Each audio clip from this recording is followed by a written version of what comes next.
Is it possible that what you eat may be affecting your brain health, maybe your cognition, maybe your memory, maybe your ability to think, maybe your mental clarity? Is it possible?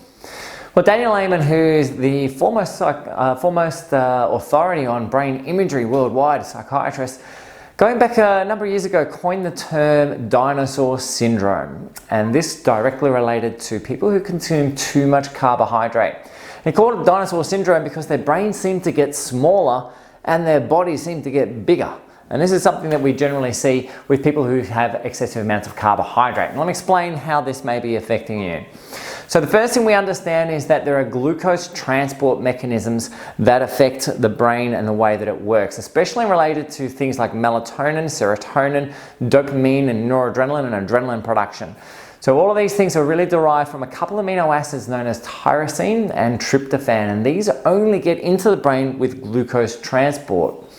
So when you don't have the right level of glucose functionality in the brain, and perhaps you're getting insulin resistant, we can't activate those transport mechanisms, and as such, the ability to produce serotonin, dopamine, melatonin, noradrenaline, adrenaline, all these type of things starts to diminish. When that occurs, brain function starts to change, especially frontal lobe function starts to change.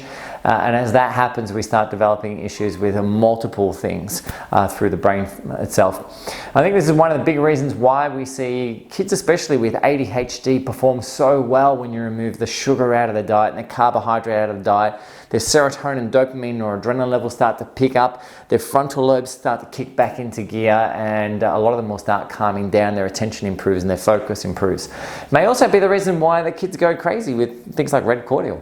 Yeah, quite possible. But there's no doubt that what you eat does affect your brain health. And we're not just talking about you become what you eat, we're not talking about that, we're talking about glucose control and fat intake definitely have an impact on the way that your brain functions. So what we understand from this now is that moving towards a higher fat, lower carbohydrate diet seems to improve brain function in a lot of people. That's something we've observed here. It controls inflammation, it improves those glucose regulatory mechanisms that allow for neurotransmitter production and neuromodulator production. So this is something that we see a lot of people tend to get better with. So we want good quality oils though, so fish oil, so that are derived from grass-fed beef and from fish. We're talking about flaxseed oil, ghee. Ghee is a phenomenal oil. It's even been shown to improve GABA function within the human brain, help calm the brain down. So there's good quality fats high in the diet.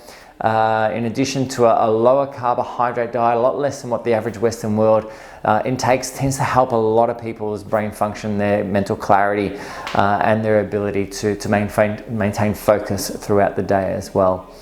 Anyway guys, if you have any questions specifically related to diet changes that perhaps may or may not be affecting you, please post them up below. Otherwise you're always welcome to message me and my team. We're always here to help in any way, shape or form. But for now, I'm Trevor Chakouti, and we'll see you in the next vid. Bye for now.